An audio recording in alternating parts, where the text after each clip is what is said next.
The fever came on fast and brutal, settling into Clara Hayes like wildfire through dry prairie grass. And by the time the wagon train reached the outskirts of Porterville, California, in the scorching August of 1878, she was already burning up from the inside out. Isaac Bradley saw her stumble first. He had been riding alongside the wagon train for 3 days now, hired on as extra protection through the Sierra Nevada foothills, where bandits sometimes preyed on travelers heading toward the Central Valley. The young woman had been quiet, keeping to herself mostly, traveling alone after her aunt had passed somewhere back in Nevada. He had noticed her, of course. A man would have to be blind not to notice someone like Clara Hayes, with her auburn hair catching the sunlight and those green eyes that seemed to hold entire worlds within them. But it was not until she swayed and nearly toppled from her wagon seat that Isaac spurred his horse forward, reaching her just as she started to fall. "Miss Hayes," he called out, catching her arm. Her skin was blazing hot even through the fabric of her sleeve. "Miss Hayes, you need to stop." Her eyes found his face, but they were unfocused, glazed with something beyond simple exhaustion. "I cannot stop," she whispered. "Have to keep moving. Have to reach Porterville." "You are burning up with fever," Isaac said firmly. He signaled to the wagon master, a gruff man named Peterson who had been leading trains through California for 20 years. "We need to stop. She is sick." Peterson rode over, took one look at Clara's flushed face and trembling hands, and shook his head. "We are only 5 miles from Porterville. Get her there and find a doctor. We cannot stop the whole train." Isaac felt anger flash through him, but he understood the man's position. The other families had their own schedules, their own needs. "Then I will take her myself," he said. Before Clara could protest, he had dismounted and climbed up onto her wagon, taking the reins from her shaking hands. "Hold on, Miss Hayes. Just 5 more miles." But 5 miles might as well have been 50. By the time Porterville came into view, a small but growing town nestled in the Tulare County landscape, with the Sierra Nevada mountains rising in the distance, Clara had slipped into something beyond consciousness. She was muttering, words tumbling from her lips that made no sense, her head lolling against Isaac's shoulder as he drove the wagon down the main street. "Doctor?" he called out to a man standing outside the general store. "Where's the doctor?" "End of the street, blue house with the white fence," the man replied, pointing. "Dr. Emerson, but he is out on a call right now. Will not be back until tomorrow morning." Tomorrow morning. Isaac felt his jaw clench. He looked down at Clara, at the way her chest rose and fell in rapid, shallow breaths, at the sweat beading on her forehead despite the dry heat of the valley. Tomorrow morning might be too late. "Is there anyone else?" he demanded. "Anyone who knows medicine?" The man scratched his chin, thinking. "Well, there is old Mrs. Chen down by the river. She knows herbs and such, helped folks through plenty of sickness, and the boarding house might have a room for you. Martha Sullivan runs it, decent woman." Isaac nodded his thanks and drove the wagon toward the boarding house, a 2-story wooden structure that looked clean and well-maintained. A woman in her 50s came out onto the porch as he pulled up, wiping her hands on her apron. "Need a room," Isaac said without preamble. "The lady is very sick. Fever." Martha Sullivan's expression shifted from curiosity to concern. She came down the steps quickly, reaching up to feel Clara's forehead. "Lord have mercy, she's burning up. Bring her inside, 2nd room on the right upstairs. I will send my boy for Mrs. Chen." Isaac lifted Clara from the wagon seat, surprised at how light she felt in his arms. She stirred slightly, her eyes opening for just a moment. "Where am I?" she whispered. "Porterville," he told her gently. "You are safe now. I'm going to take care of you." Her eyes closed again, but he thought he saw the ghost of a smile cross her lips before she slipped back into the fevered haze. The room Martha showed him to was simple but clean, with a single bed covered in a quilt, a washstand, and a window that looked out over the street. Isaac laid Clara down carefully, removing her boots and loosening the collar of her dress so she could breathe easier. Her skin was so hot it almost hurt to touch. Martha appeared with a basin of cool water and clean cloths. "Mrs. Chen will be here within the hour," she said. "Until then, keep her cool. Wet these cloths and put them on her forehead, her wrists, the back of her neck. Change them often." "Thank you," Isaac said, already reaching for a cloth. Martha studied him for a moment. "You are not kin to her?" "No, madam. Just someone who could not leave her to suffer alone." The older woman's expression softened. "That speaks well of you. I will bring up some broth later. See if we can get her to take some. She paused at the door. What is your name, young man? Isaac Bradley, madam. Well, Isaac Bradley, you are a good man. That girl's lucky you found her. With that, Martha left, her footsteps echoing down the hall. Isaac pulled a chair up beside the bed and dipped the first cloth into the water, wringing it out before placing it gently on Clara's forehead. She flinched at the touch, turning her head from side to side, her lips moving in silent conversation with people only she could see. Shh, he murmured, not sure if she could hear him. You're all right, just, rest. But rest seemed impossible for Clara Hayes. As the afternoon wore on, the fever tightened its grip. She thrashed in the bed, calling out names Isaac did not recognize. Her mother, he thought, and someone named Samuel. She spoke of fire, of loss, of being alone in the dark. Each word cut through him like a knife, this glimpse into her pain, her history. Mrs. Chen arrived as promised, a small Chinese woman with silver-streaked hair pulled back in a neat bun and eyes that missed nothing. She set down a leather bag filled with packets of herbs and examined Clara with practiced efficiency. How long has she been like this? Mrs. Chen asked, her English accented but clear. Started this morning, got worse throughout the day, Isaac replied. What is wrong with her? Mrs. Chen felt along Clara's neck, checked her pulse, looked at her tongue. Fever, but I cannot tell the cause without seeing how it progresses. Could be many things. Influenza, perhaps, or something she picked up from bad water. She began mixing herbs in a cup, adding hot water from the kettle Martha had brought up. We must get her to drink this. It will help bring the fever down, help her body fight. Isaac nodded, taking the cup carefully. How do I get her to drink if she's not conscious? You support her head, speak to her gently, let it touch her lips. The body remembers to swallow. Mrs. Chen watched as Isaac slid his arm under Clara's shoulders, lifting her slightly. Her head fell back against his chest and he could feel every rapid beat of her heart. Clara, he said softly, bringing the cup to her lips, you need to drink this. It will help. Please. For a moment, nothing happened. Then her lips parted slightly, and he tipped the cup carefully, letting just a few drops of the bitter tea flow into her mouth. She swallowed reflexively, and Isaac felt a surge of relief. Good, Mrs. Chen said approvingly. Keep giving her small amounts. I will leave more herbs with Mrs. Sullivan for every few hours, and you must keep her cool. Keep talking to her. Sometimes when people are lost in fever dreams, a voice can guide them back. I will, Isaac promised. I will stay with her. Mrs. Chen gathered her things, pausing at the door much as Martha had. The doctor will come tomorrow, but I think she has a fighter's spirit, and she has you. That counts for much. After she left, Isaac settled back into the chair, continuing the steady rhythm of cool cloths and whispered encouragement. Outside, the sun began to set, painting the California sky in shades of orange and gold. The town grew quieter, the sounds of daily life fading into evening calm. But in the small room, the battle continued. Clara's fever dreams grew more intense as night fell.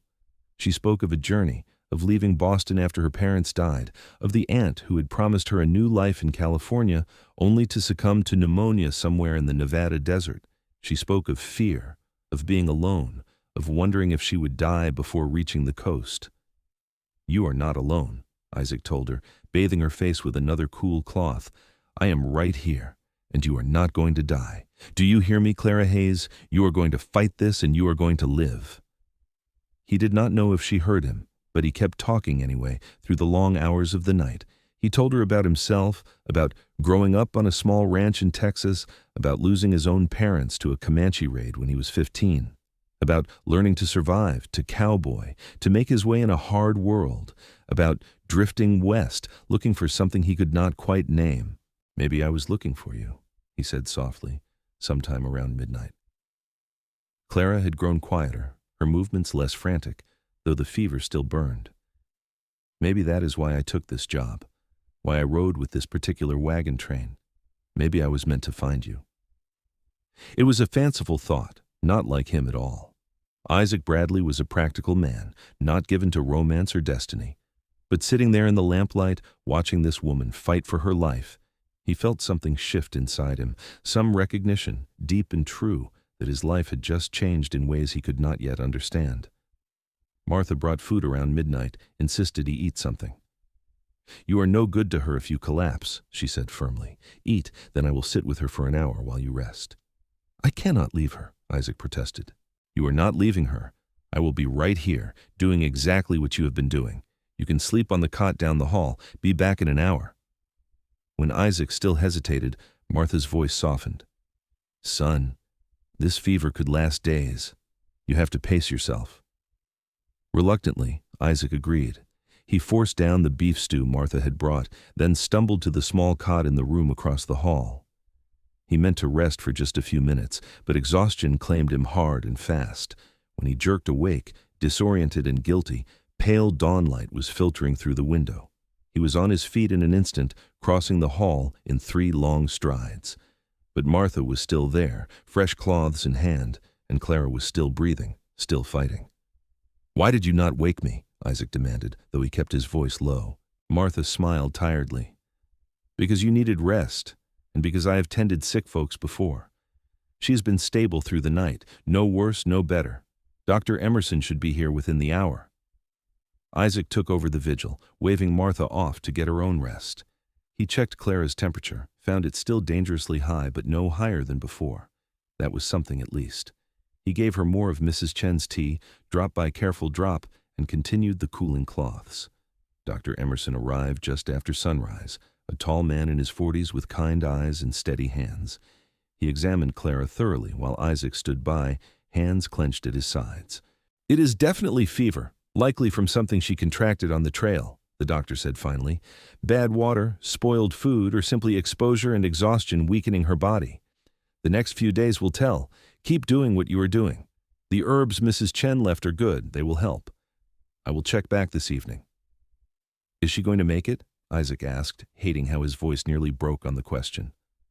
Dr. Emerson looked at him steadily. "That depends on her will to fight and on the care she receives. From what Martha tells me, she has both. So yes, I believe she will make it, but it will not be easy, and it will not be quick." The doctor was right. The fever held Clara in its grip through all of that day and into the next night. Isaac stayed by her side, leaving only when absolutely necessary. He learned the geography of her face, the small scar above her left eyebrow, the way her lashes lay against her 2 flushed cheeks. He learned the rhythms of her breathing, could tell instantly when she was sinking deeper into the fever or finding a moment of relative peace.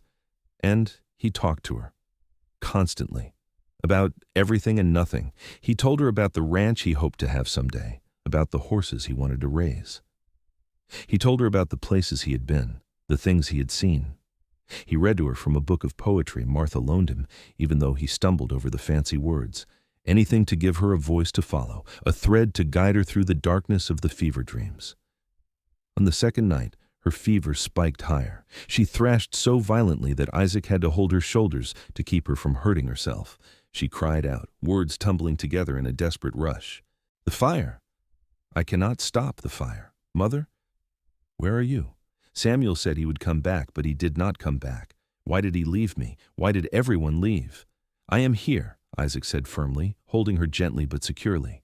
"Clara, I am here and I am not leaving. Do you hear me? I am not leaving you. Follow my voice. Come back to me." Her green eyes opened then, but they did not see him. They looked through him, at something only she could perceive. "Who are you?" she whispered. "Are you real?" "I am real. My name is Isaac. Isaac Bradley. You are in Porterville. You are safe, and I am taking care of you." He smoothed the sweat-dampened hair back from her forehead. "You are going to be all right, Clara, but you have to fight. Can you do that for me? Can you fight?" For a long moment, she just stared at him with those unfocused eyes. Then, so softly he almost missed it, she whispered, "Isaac." "Yes," he said, relief flooding through him. "Yes, that is right. Isaac, I'm right here." "Do not leave me in the dark," she pleaded, her voice breaking. "Please do not leave me alone in the dark." "I will not," he promised. "I swear to you, Clara, I will not leave you alone. I will be right here, guiding you through. You just have to hold on." She closed her eyes again, but her body relaxed slightly, the frantic edge easing. Isaac held her for a long time after that, one hand clasping hers, the other stroking her hair, murmuring words of comfort and encouragement into the lamplit darkness. The third day brought a change. Clara's fever did not break, but it stopped climbing higher. She grew quieter in her delirium, less thrashing, more simply drifting. Dr. Emerson seemed cautiously optimistic when he came by that afternoon. "Her body is fighting," he said. "The fever should break within the next day or two if she can hold on that long." Isaac nodded. He was exhausted, running on coffee and determination, but he would not consider leaving Clara's side. Martha had to practically force him to eat, to wash, to take even brief moments away. The whole town seemed to know about the sick young woman and the cowboy who refused to leave her, and people kept stopping by with food, with offers of help, with prayers. On the evening of the third day, Isaac was reading aloud again, though his voice was rough with fatigue. It was a passage about spring, about new beginnings, and he felt foolish reading it to an unconscious woman. But Mrs. Chen had told him to keep talking, and so he did. "Isaac," Clara whispered suddenly, startling him so badly he almost dropped the book. He leaned forward immediately. Her eyes were still closed, but her voice was different, clearer. "I am here," he said. "I am right here." "I am lost," she murmured. "Everything is dark and hot, and I cannot find my way." "Then follow my voice," Isaac told her, taking her hand in both of his. "Listen to me, Clara. You are in a room at the boarding house in Porterville. You have been sick with a fever, but you are getting better. You just need to keep fighting, keep coming back. Follow my voice and come back." "It hurts," she breathed. I know it hurts. But you are strong, Clara Hayes. Stronger than you know. You crossed half a country to get here. You survived losing your parents, losing your aunt, traveling alone. You can survive this too." There was a long silence. Then, "Why are you here?" The question took him by surprise. Why was he here? He could have left after that first day, let Martha and the doctor take over. He had no obligation to this woman, no ties beyond simple human decency. And yet the thought of leaving her had never seriously crossed his mind. "Because you needed someone," he said finally, "and because I could not bear the thought of you facing this alone, and because—" He paused, searching for words. "Because from the moment I saw you, something in me recognized something in you. Like we were meant to meet. Does that sound crazy?" "Yes," she whispered, but he thought he heard the faintest hint of amusement in her voice. "Stay anyway." "I will," he promised. "I am not going anywhere." Clara drifted off again, but Isaac felt a shift in the quality of her sleep, less frantic, more natural. He allowed himself a moment of hope. The fourth day dawned clear and hot, typical for August in the Central Valley. Isaac had dozed off in the chair, his head resting on his arms on the edge of Clara's bed, one hand still holding hers. He woke to the sensation of movement, of fingers tightening slightly around his own. His head snapped up. Clara's eyes were open, truly open and focused, looking directly at him. Her face was still pale, drawn with illness, but the glazed fever look was gone. "Hello," she said, her voice raspy and weak but undeniably present. "Hello," Isaac replied, unable to stop the grin that spread across his face. "Welcome back." "How long?" she asked. 4 days. 4 days of fever." He reached for the water glass on the nightstand. "Here, drink slowly." She tried to sit up, but her arms shook with the effort. Isaac slid his arm behind her shoulders, supporting her as he held the glass to her lips. She drank gratefully, then sagged back against the pillows, exhausted from even that small exertion. "You stayed," Clara said, studying his face. "I remember your voice. All through the darkness, I heard your voice." "I told you I would not leave you," Isaac said simply. Tears suddenly filled her eyes. "I do not even know you. Why would you do that for a stranger?" Isaac considered the question, then decided on honesty. "You were not a stranger. Not from the first moment I saw you. I cannot explain it, Clara, but I knew somehow that you mattered, that you were going to matter to me." A single tear slipped down her cheek. "I dreamed I was lost in a desert, burning up, calling for help, and there was a voice, your voice, like a thread of water in all that heat. I followed it. Every time I thought I would just let go, just drift away, I heard you and I held on." "I'm glad you did," Isaac said softly. "I'm very glad you held on." Dr. Emerson was delighted when he came by later that morning and found Clara awake and lucid. "The worst is over," he declared. "Now it is just rest and recovery. You need to stay in bed for at least a week, young lady. Build your strength back up. No arguments." Clara, who clearly had been about to argue, subsided with a small smile. "Yes, doctor." Over the next few days, Isaac watched Clara slowly return to the world. Her strength came back gradually, enough to sit up in bed, to feed herself, to talk for longer periods without exhausting herself. And they talked about everything.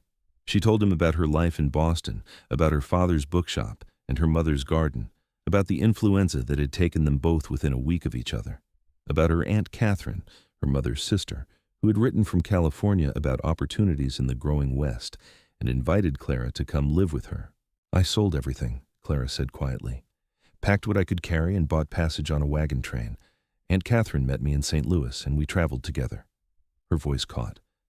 "But she got sick in Nevada, pneumonia. She was gone in 3 days. I buried her beside the trail and kept going because I did not know what else to do. She had told me about Porterville, about the friends she had here, and I thought if I could just reach it, I would have somewhere to belong again." Isaac reached for her hand, threading his fingers through hers. It had become natural, this casual touching, born of the intimacy of the sick room. "You do belong here. You have Martha and Mrs. Chen looking after you like you were their own daughter. The whole town has been asking after you." "And I have you," Clara said, meeting his eyes. "My guardian angel." "Just a cowboy," Isaac said, but he squeezed her hand gently. "A cowboy who happened to be in the right place at the right time." "No," Clara said firmly. "More than that. So much more."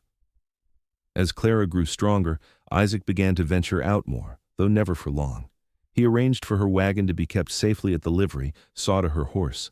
He found work around Porterville easily enough, day labor on the ranches that sprawled across the valley, bringing in the last of the summer hay. The money was decent, and it kept him close. But every evening he returned to the boarding house, to the room where Clara was slowly healing. Martha had moved him into a room on the same floor, just down the hall, and had stopped charging him after the 3rd day. "You took care of one of our own," she had said. "That earns you free lodging in my book." In the evenings, Isaac and Clara would sit together, sometimes talking, sometimes in comfortable silence. He would read to her, or she would tell him stories about Boston, about a world so different from his own it might as well have been on another planet.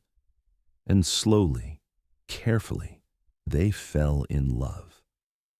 It was not dramatic or sudden. It was a quiet thing, built on whispered conversations in the darkness, on the simple intimacy of care given and received, on discovering that they fit together like two pieces of a puzzle neither had known was incomplete.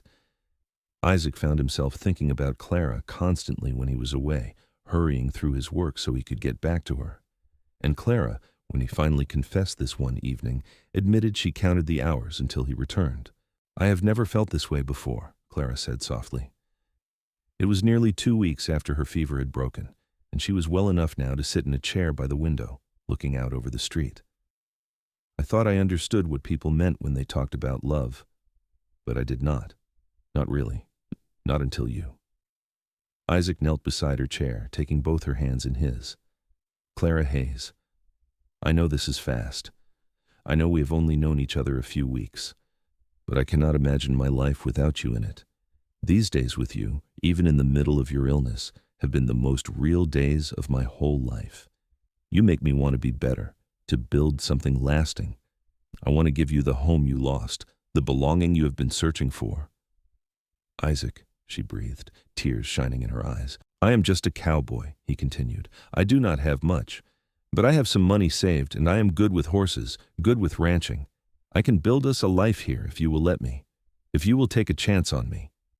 "Yes," Clara said without hesitation. "Yes, Isaac, I will take that chance. I will build that life with you, because you are not just a cowboy. You are the man who stayed awake for days to guide me through the darkness. You are the man who saw me when I was at my weakest and did not turn away. You are the man I love." Isaac surged up, cupping her face in his hands, and kissed her for the first time. It was gentle and sweet and full of promise, and when they finally pulled apart, both of them were smiling through tears. "We will do this right," Isaac said. "I will court you proper, Clara Hayes, and when you are fully well, and when we have had time to be sure, I will ask you again. I will ask you to marry me." "I will say yes," Clara told him. "I already know I will say yes." The next months unfolded like a dream, but better, because it was real. Clara recovered fully, her strength returning along with color in her cheeks and brightness in her eyes. She found work at the schoolhouse teaching the younger children and quickly became beloved in Porterville. People remembered that the quiet cowboy had saved her life, and they remembered how she had fought her way back, and the town adopted both of them as their own. Isaac found work at the largest ranch in the area, the Connolly spread, working with their horses. He had a gift for it, a patience and understanding that made even the most fractious animals calm. Within a month, the owner, James Connolly, offered him a permanent position with a good wage and the promise of advancement. On Sundays, Isaac would rent a buggy and take Clara out into the countryside, showing her the beauty of the Central Valley. They would pack a picnic and spend hours talking, planning, dreaming. They visited Visalia, the county seat, and the small settlements scattered across the valley. They rode up into the foothills where the air was cooler and the views stretched for miles. And everywhere they went, they fell more deeply in love. Isaac officially proposed in October, 3 months after Clara's fever had broken. He took her to a spot by the river where willows grew, their branches trailing in the water, and got down on one knee with a simple gold ring he had bought from the jeweler in town. "Clara Hayes," he said, his voice steady and sure, "you are my heart, my home, my future. Will you marry me?" "Yes," she said, pulling him to his feet and into her arms. "Yes, yes, yes." They were married in November, in the small church in Porterville, with half the town in attendance. Martha cried through the whole ceremony, and Mrs. Chen gave them a beautiful silk hanging for their home. Dr. Emerson stood up with Isaac, and the school teacher, Margaret Foster, stood with Clara. It was simple and perfect, and when the preacher pronounced them man and wife, Isaac kissed Clara like he was sealing a vow written in both their hearts. James Connolly had given them a wedding gift, a small house on the edge of his property, a foreman's cottage that came with Isaac's new position as head horse trainer. It was just 2 rooms and a kitchen, but it was theirs. Clara filled it with curtains and quilts, with books and small treasures. Isaac built furniture, a table and chairs, a rocking chair for the porch. They planted a garden that first spring, Clara determined to have flowers like her mother had grown back in Boston. Life was not always easy. The work was hard, the hours long. Money was sometimes tight, especially that first year, but they faced everything together, and that made all the difference. Isaac would come home exhausted from a day working with difficult horses, and Clara would have dinner ready, would massage his sore shoulders, would tell him about her students and make him laugh. Clara would struggle with homesickness sometimes, missing her parents and the aunt she barely got to know, and Isaac would hold her while she cried, would remind her that they were building something new, something that honored the past while embracing the future. In the spring of 1880, Clara discovered she was pregnant. She told Isaac one evening after dinner, nervous and excited all at once. Isaac lifted her up and spun her around, laughing with pure joy, and then set her down very carefully as if she might break. "We are going to have a baby," he kept saying, wonder in his voice. "We are going to be parents." Their son was born in November, almost exactly 2 years after their wedding. The labor was long and difficult, and Isaac paced holes in the floor of Martha's boarding house, where Clara had insisted on staying for the birth, so Mrs. Chen and Dr. Emerson would both be close by. But when he finally heard the baby's cry, when Martha came out and told him he had a healthy son, Isaac felt tears stream down his face. They named him Thomas after Clara's father. Thomas Hayes Bradley, a bridge between the past and the future. He had Clara's green eyes and Isaac's dark hair, and from the moment Isaac held him, he was utterly lost. He had thought he understood love, had thought what he felt for Clara was the deepest feeling possible. But looking at his son, he discovered new depths, new dimensions to his heart. Clara was a natural mother, patient and loving, and Isaac was endlessly gentle with the baby, this tiny person they had created together. They would spend evenings just watching Thomas sleep, marveling at his tiny fingers, his perfect little face. Their house filled with the sounds of a baby, crying and cooing and eventually laughing, and it felt complete in a way neither of them had quite anticipated. The years rolled on, full and rich. Thomas grew into a bright, curious toddler, and then a boy who loved horses almost as much as his father did. In 1883, Clara gave birth to a daughter they named Catherine, after the aunt who had brought Clara west. Catherine had Isaac's serious demeanor and Clara's auburn hair, and she was the darling of Porterville from the day she was born. Isaac's reputation as a horseman grew, and with it, their prosperity. By 1885, he had saved enough to buy land of their own, 50 acres just outside Porterville, with a creek running through it and good grazing. He built Clara a proper house, bigger than the cottage but still cozy, with a porch that wrapped around two sides and windows that let in the California light. Clara planted roses and fruit trees, created a garden that was the envy of the county. They raised horses, trained them, sold them to ranches throughout the valley and beyond. Isaac taught Thomas everything he knew, and the boy took to it naturally, just as Isaac had hoped. Catherine, when she was old enough, proved to have her own gift with the animals, a fearlessness that made both her parents proud and terrified. On their 10th wedding anniversary, Isaac and Clara stood on their porch, watching the sunset paint the sky. Thomas was 15 now, already almost as tall as Isaac, working with a young colt in the corral. Catherine, 12 years old, was reading a book in the lamplight inside the house. "Do you remember," Clara said softly, leaning against Isaac's side, "when I was lost in fever dreams and you stayed awake to guide me through?" "Every day," Isaac said, wrapping his arm around her, "I think about how easily I could have lost you, how close we came to never having this."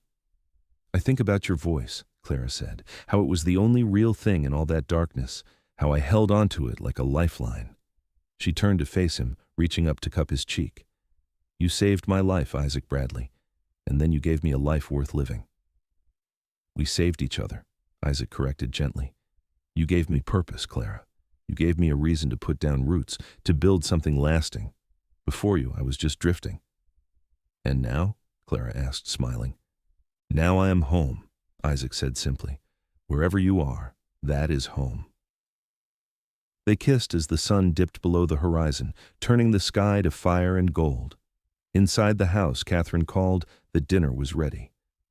In the corral, Thomas was finishing up with the colt, his young voice carrying on the evening air. And Isaac and Clara stood together, holding each other, grateful beyond words for the fever that had brought them together and the love that had carried them through. Life continued its steady rhythm through the years. The ranch prospered, their children grew, and Isaac and Clara's love deepened with each passing season.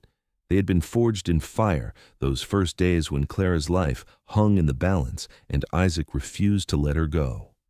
Everything after was built on that foundation of fierce commitment and tender care. In 1889, Thomas married a rancher's daughter from Visalia, a smart young woman named Elizabeth who loved him with her whole heart.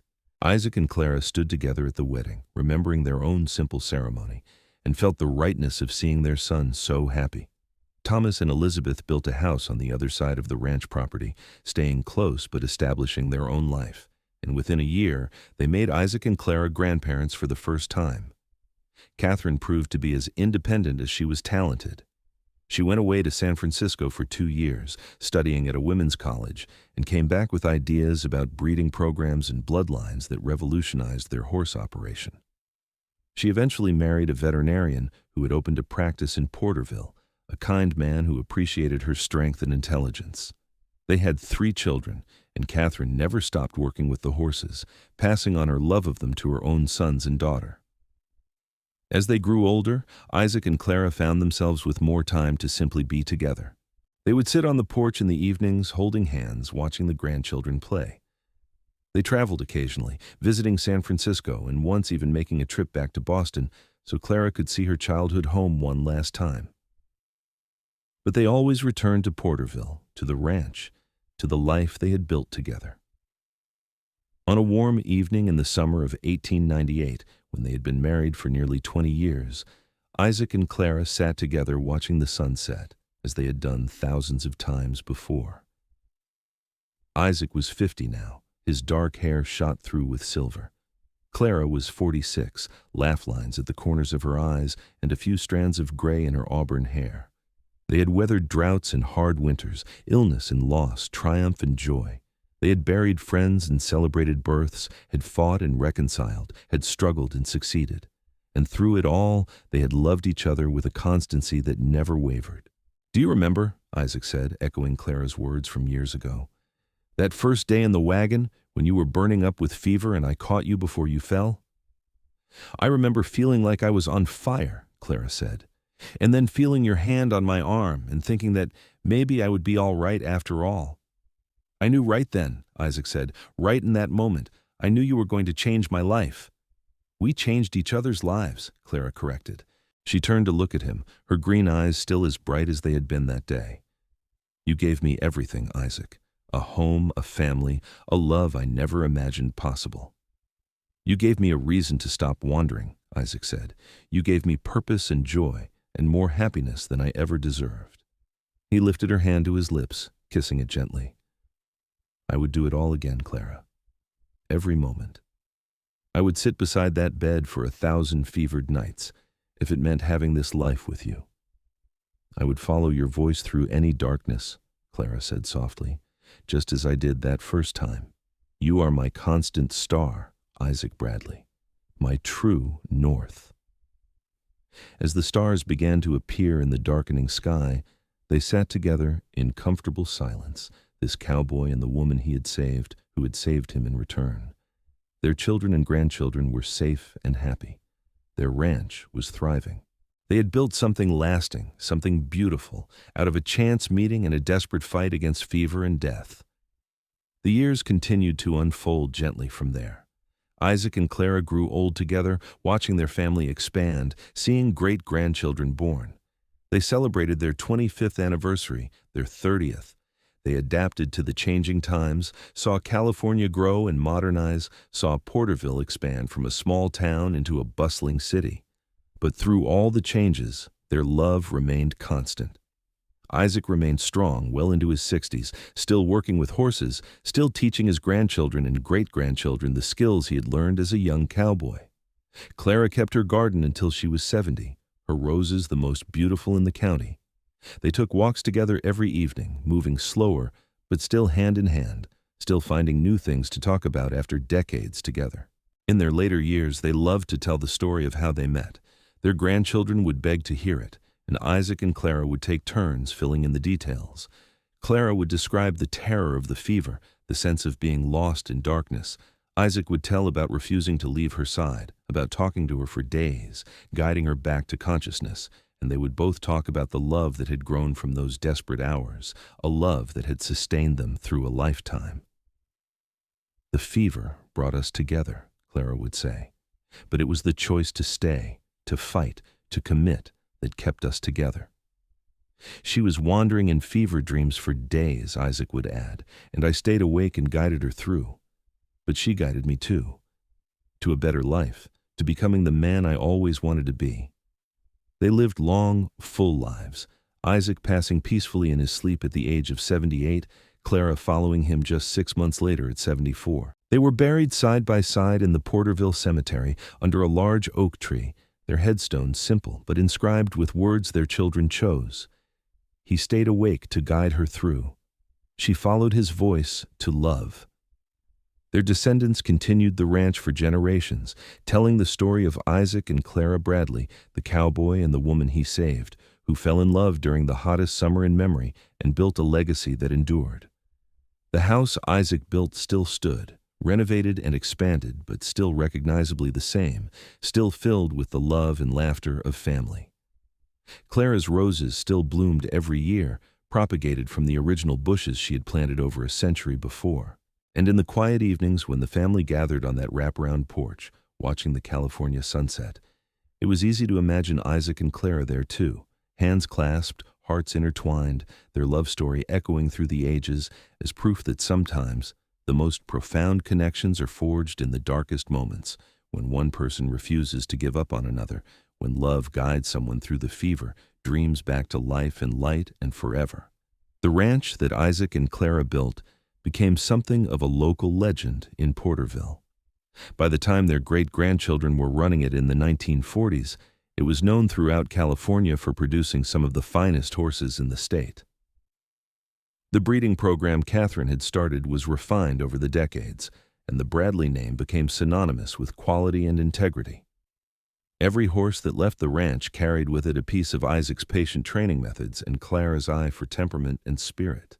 But it was not just the horses that made the ranch special. It was the love story that had founded it, the tale told and retold until it became part of Porterville's own history.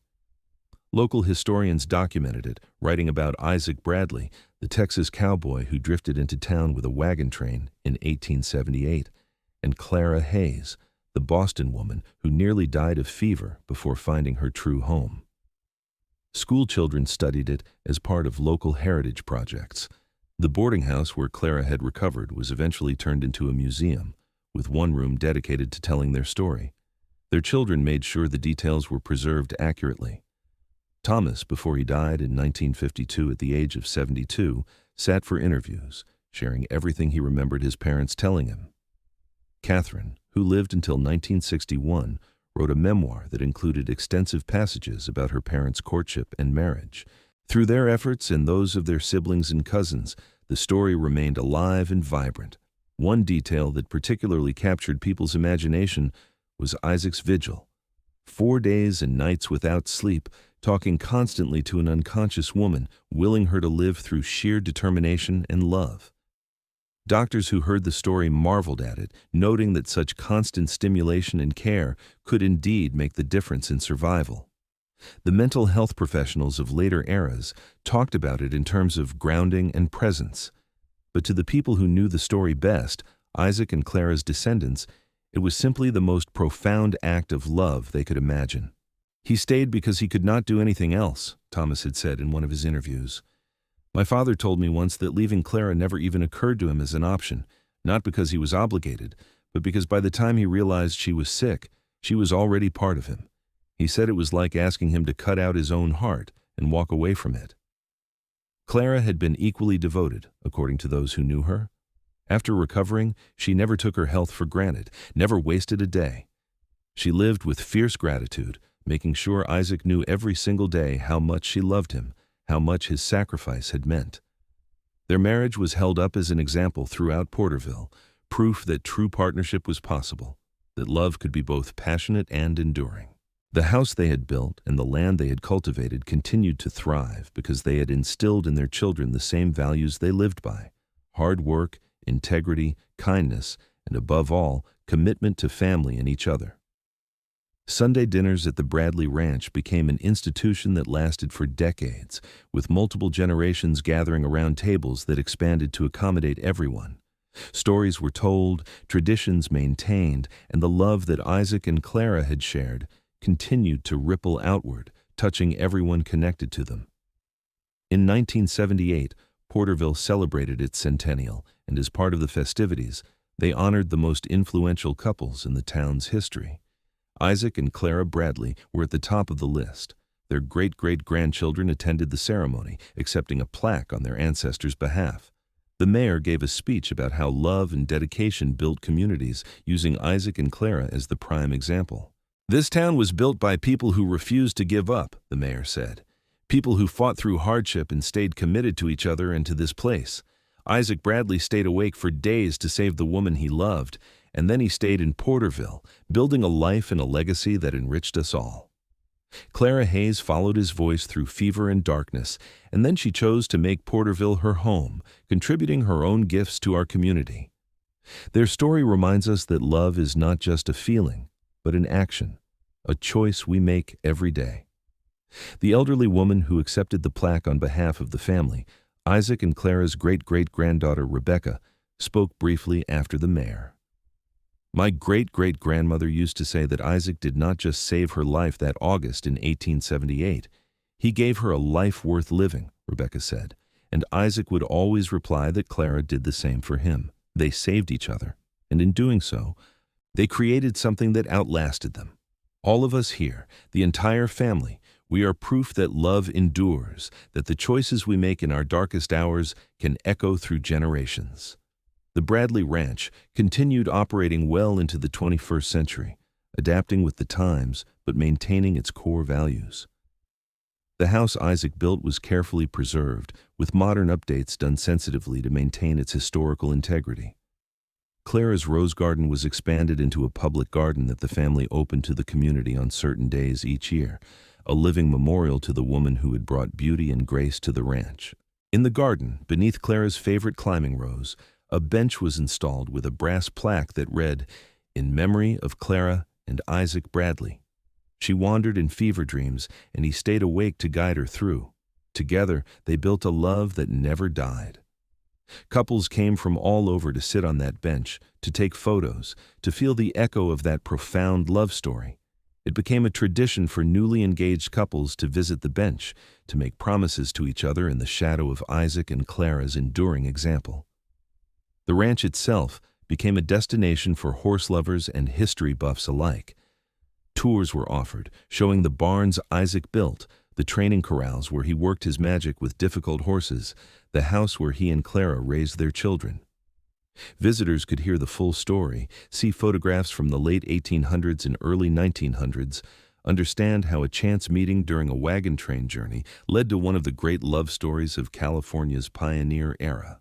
But perhaps the most touching tribute came from an unexpected source. In 2015, a filmmaker from Los Angeles discovered the story while researching California history. She was immediately captivated and spent 3 years creating a documentary about Isaac and Clara, interviewing descendants, historians, and medical experts, piecing together every detail of their lives. The film, titled Through Fever and Faith, The Bradley Story, premiered at a film festival and won several awards. It brought Isaac and Clara's story to a national audience, and suddenly, people from all over the country were traveling to Porterville to see where it all happened. The family could have been overwhelmed by the attention, but they embraced it, seeing it as another way to honor Isaac and Clara's memory. They worked with the town to create a heritage trail that included all the significant locations from the story: the spot where the wagon train arrived, the boarding house where Clara recovered, the church where they married, the land where they built their ranch. Interpretive signs told the story in stages, allowing visitors to literally walk through the journey of Isaac and Clara's love. Through all of this, one thing remained constant: the story itself, simple and true. A woman fell ill on a wagon train.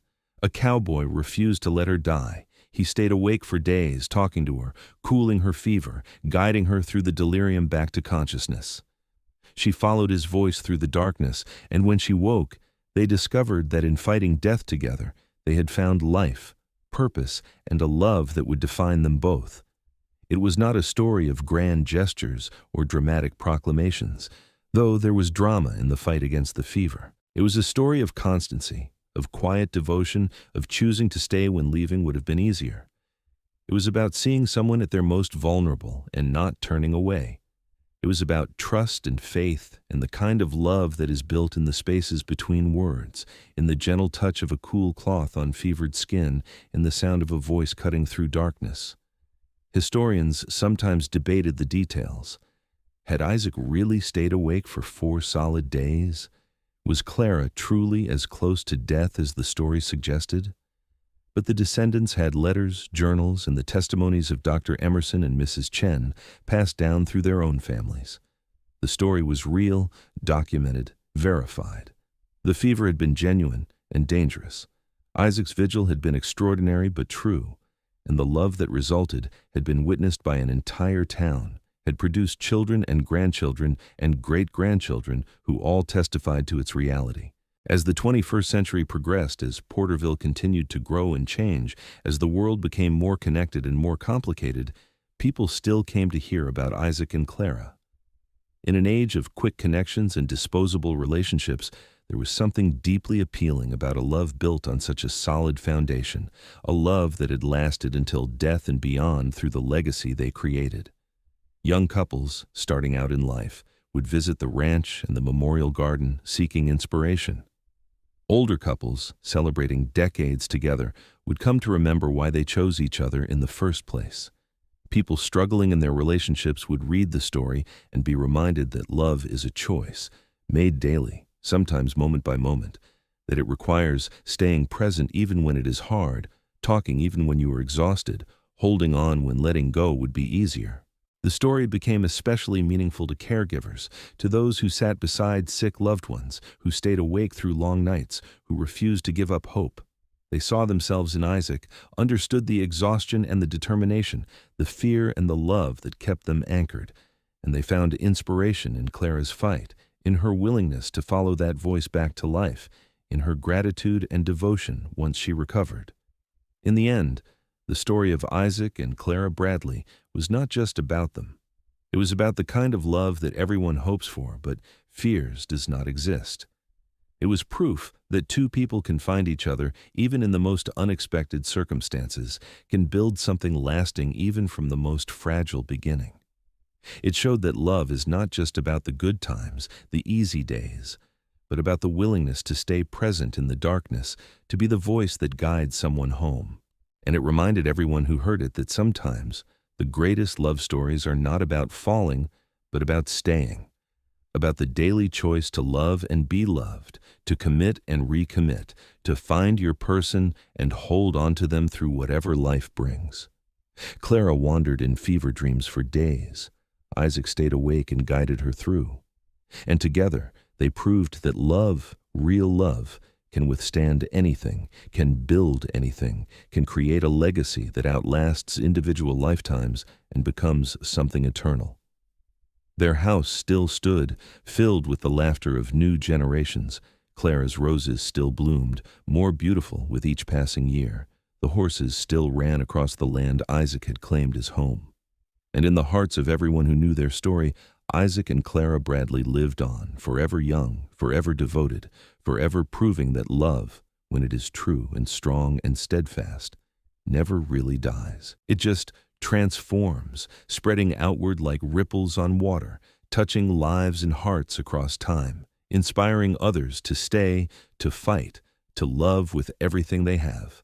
The Bradley love story became a permanent part of Porterville's identity, woven into the fabric of the community as thoroughly as the buildings and streets. It was taught in schools alongside California history, discussed in churches as an example of commitment and faith, and celebrated in the town's annual Heritage Days festival.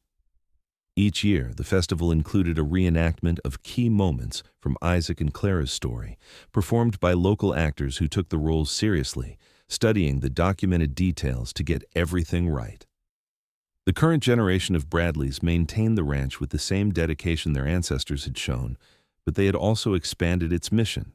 In 2018, on the 140th anniversary of Isaac and Clara's meeting, the family established the Bradley Foundation, a non-profit dedicated to helping families in crisis. The foundation provided support for people facing medical emergencies, offering assistance with costs and connecting patients with resources. It was a fitting tribute, the family felt, to Isaac's refusal to abandon Clara in her time of greatest need. The foundation's logo featured a simple image, two hands clasped together with a rising sun behind them. Beneath it, the motto read, "We guide each other through." It became a symbol of hope throughout the Central Valley, a reminder that no one needs to face darkness alone. The ranch itself had evolved while maintaining its core identity. The horse breeding operation continued, now supplemented by a therapy program that brought children with special needs to interact with the gentle animals. It was Clara's great-great-great-granddaughter, a therapist named Emma, who had started the program, inspired by stories of how her ancestor had found healing and purpose through animals after her own trauma of loss and illness. Clara came to California having lost everything, Emma explained to visitors. She was sick, alone, frightened. But she found Isaac, and together they built this place. The horses were part of that healing, part of creating a new life. I think she would love knowing that we are using the ranch to help other people heal, especially children. The therapy program was remarkably successful, with children who struggled to connect with people often forming immediate bonds with the horses. Parents would watch in wonder as their withdrawn or anxious children would relax around the animals, would smile and laugh and gradually open up. The staff always shared Isaac and Clara's story with the families, explaining that the ranch had been founded on love and perseverance, and that those values continued to guide everything they did. In the main house, now used primarily for foundation events and family gatherings, one room was kept exactly as it had been in Isaac and Clara's time. Their bedroom, with the simple furniture Isaac had built, the quilt Clara had sewn, photographs of their family, and Clara's books lining a shelf Isaac had made for her. Visitors could step into that room and feel transported back in time, could almost sense the presence of the couple who had loved each other so completely. On the nightstand beside the bed was Clara's journal from those early years, open to a page she had written in November 1878, just after marrying Isaac. I have been thinking about the fever, about those days when I was lost in darkness and pain.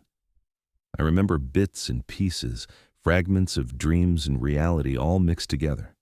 But the one constant was Isaac's voice. He talked to me for days, never stopping, never giving up. He told me stories, read to me, described the world outside the window, promised me I would live to see it again. And I believed him. Even when part of me wanted to just let go, to drift away from the pain, I heard his voice, and I held on. Now I am his wife. We have made promises before God and this community, but the real promise was made in that room when I was dying and he refused to let me go. That is the promise I will keep for the rest of my life. He saved me, yes, but more than that, he gave me a reason to fight, a reason to live. I will spend every day of my life making sure he knows what a gift that was, what a gift he is. The passage was frequently quoted in articles about the Bradleys, included in the documentary, and written on a plaque in the Memorial Garden. It captured the essence of their relationship, the profound gratitude, the sense of destiny, the commitment to honoring the gift they had been given in each other. Isaac's journal from the same period also survived, though he had been a less prolific writer. But one entry, from the night Clara's fever broke, said everything that needed to be said. She woke up today. Really woke up, looked at me with clear eyes, knew who I was. I cannot describe the relief, the joy. For 4 days I thought I might lose her, this woman I barely know but cannot imagine living without. I talked until my voice was raw, held her hand until mine went numb, prayed to a God I barely believed in. And she came back. She followed my voice back to life. Now I understand what I am meant to do. I am meant to love her, to take care of her, to build a life with her. Everything before this was just preparation. Everything after this will be about honoring this gift, this second chance we have both been given. Together, these journal entries provided a window into the early days of their relationship, the profound emotions that had bonded them so quickly and so permanently. They showed that what Isaac and Clara felt was not infatuation or convenience, but recognition, a sense that they had found in each other something essential and irreplaceable. As decades turned into a century and beyond, the story continued to resonate because it touched something universal. Everyone fears loss, fears being alone in darkness, fears that love might not be strong enough to withstand life's hardest moments. Isaac and Clara's story answered those fears. It said, yes, love can be that strong. Yes, you can find someone who will stay when things get hard. Yes, it is possible to build something that lasts. The ranch, the foundation, the memorial garden, the preserved bedroom, the annual festival. All of it served to keep that message alive. But perhaps the most powerful testament was simply the family itself, the generations of Bradleys who carried Isaac and Clara's values forward, who loved fiercely and committed deeply, who stayed when things got hard and guided each other through whatever challenges arose. They had inherited more than land and horses in a family business. They had inherited a blueprint for how to love, how to build a life that mattered, how to face hardship with grace and determination. And they took that inheritance seriously, passing it down to their own children with the same care and intention that Isaac and Clara had shown. In the modern era, when the original events felt impossibly distant, when 1878 seemed like ancient history, the Bradleys kept the story alive by living it. They showed up for each other in crisis. They stayed present through difficulty. They chose commitment over convenience, depth over ease. They proved again and again that the kind of love Isaac and Clara had shared was not a relic of the past, but a possibility for anyone willing to do the work, make the choice, stay awake through the long night. And so, the story endured, not as history but as living example, not as the past but as a guide for the future. Clara had wandered in fever dreams for days, lost in darkness and pain. Isaac had stayed awake and guided her through, his voice a lifeline, his presence a promise. And from that foundation of extraordinary devotion and fierce love, they had built something that transcended their individual lives, something that continued to inspire and guide and remind people of what love, real love, truly means. It means staying when you could leave. It means talking when you are exhausted. It means holding on when letting go would be easier. It means seeing someone at their worst and loving them anyway, more than before. It means making a choice, every day, every moment, to be present, to be faithful, to be constant. It means being the voice in the darkness, the hand that steadies, the love that never falters. That was Isaac and Clara's legacy. Not just a ranch or a family or a story, but a living demonstration of love's transformative power.